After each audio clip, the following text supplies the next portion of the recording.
तो प्यारे बच्चों, इस प्यारे से न्यूमेरिकल को तो हम सोल्व करेंगे और इसी से रिलेटेड एक न्यूमेरिकल आपको देंगे जिसे आप करेंगे खुद से सोल्व।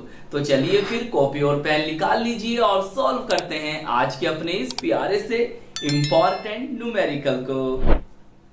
एक प्रथम कोटि की अभिक्रिया 10 मिनट में 20% पूर्ण होती है।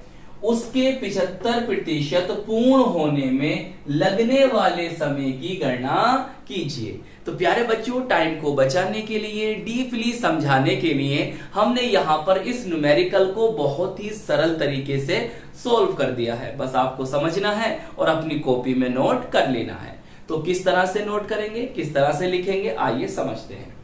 तो प्यारे बच्चों, आप लिखेंगे प्रथम कोटि की अभिक्रिया के लिए वेग स्थिरांक का फॉर्मूला हम जानते हैं। ब्लैक पेन से लिखेंगे कि जो कि वेग स्थिरांक है equal to 2.303 upon T. T क्या है, समय है।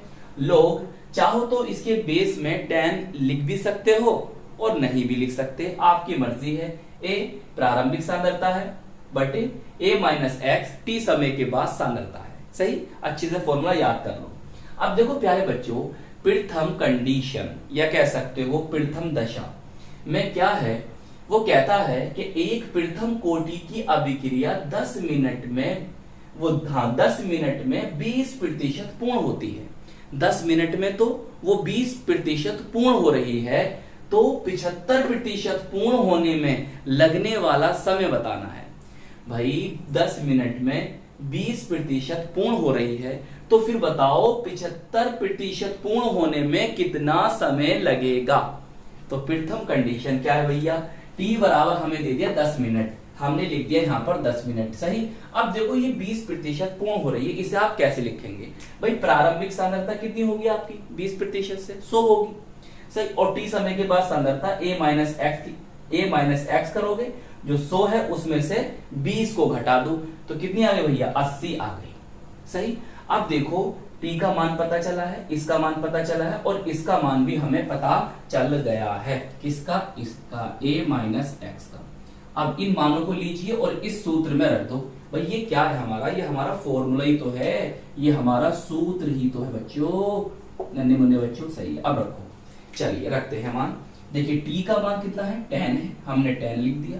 लोग आ गया, ये जो वैल्यू आ तो आ रही है। a का मान कितना भैया, 100 है, 100 रख दिया। और a माइनस एक्स का मान कितना है, 80 है, 80 रखा। देखो भैया इस 0 से 0 कट गया। अब यहाँ क्या बचा, log 10 अपॉन 8। यहाँ समझो इस बात को, यहाँ पर बचा प्यारे बच्चों log 10 अपॉन 8। आपने एक फॉर्मूला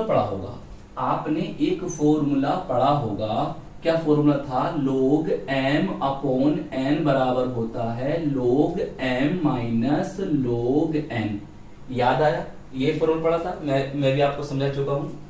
अब देखिए ये कौन है, ये हमारा प्यारे बच्चों m है और ये कौन है, n है। तो बस हम क्या करेंगे, log 10 माइनस log 8 कर देंगे, जो हमने कर दिया यहाँ पर log 10 माइनस log 8। देखो प्यारे बच्चों, log 10 की वैल्यू तो होती है 1। सही है, कितनी होती है, 1 होती है, तो हमने यहाँ पर 1 लिख दिया। और log 8 की वैल्यू होती है 0.9030।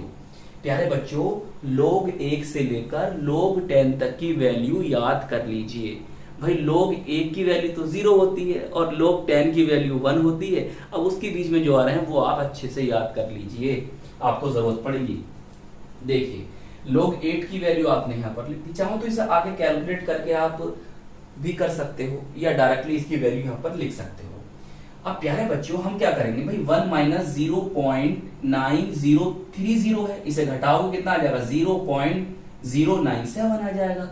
और अब इसे कुछ मत करो आगे, इसे कह दो समीकरण फर्स्ट। सही है, ये हमारी प्रथम दशा है, फर्स्ट कंडीशन है। अब देखो सेकंड कंडीशन ये है यहाँ से कि 75% पूर्ण होने में लगने वाला समय हमें बताना है।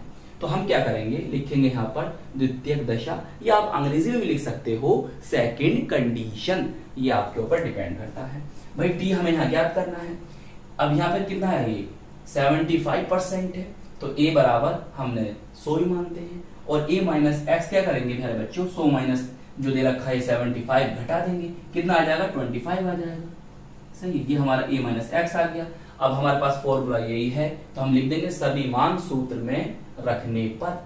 चलिए रखिए, तो यहाँ पर क्या आ जाएगा भैया 100 आ जाएगा, और a माइनस एक्स कितना है आपके पास 25 है, आ गया। और जब प्यारे बच्चों आप इसको डिवाइड करेंगे कितनी बार जाएगा 4 बार जाएगा। बस अब क्या करना है, यहाँ पर log 4 की वैल्यू रख देनी है 0.6020।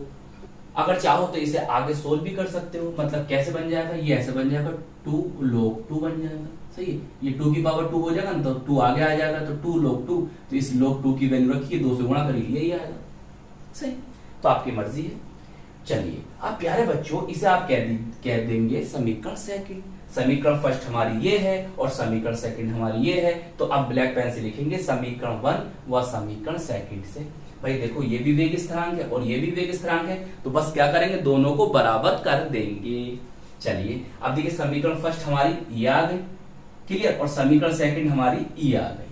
अब यहाँ ऐसा क्यों करा है आपने, भैया देखो हमने ऐसा इसलिए करा ताकि कैलकुलेशन आसान हो जाए, इससे ये कर दिया। सही, बिल्कुल। अब देखो मैंने क्या करा प्यारे बच्चों, मैं t को इधर लेकर आया, तो t जो होगा 0.097 की गुणा में आ गया, और जो 10 होगा वो कहां जाएगा, इसकी गुणा में। देखो 0.6020 इंटू 10 ये आ गया। अब देखो मुझे t का मान तो निकालना ही है, जब t के मान को मैं निकालूंगा, जो t के साथ गुणा में था वो कहां जाएगा, इसके भाग में आ जाएगा, इसके डिवाइड में आ जाएगा। फिर देखो इसकी 10 की इससे गुणा करोगे तो 6.02 आ जाएगा, और भैया इससे भाग करोगे तो आंसर आ जाएगा आपका 62.06 मिनट। क्लियर, अनसोल्ड पेपर में आपका आंसर आ रहा है 62.17। सही, ये भी सही है आंसर। सही, कैलकुलेशन बिल्कुल सही करी है मैंने, यही इसका आंसर आ रहा है। कितना आ रहा है 62.06 मिनट इसका आंसर आ रहा है। चाहे ऐसे लिख लो मिनट, या फिर हिंदी में लिख सकते हो मिनट।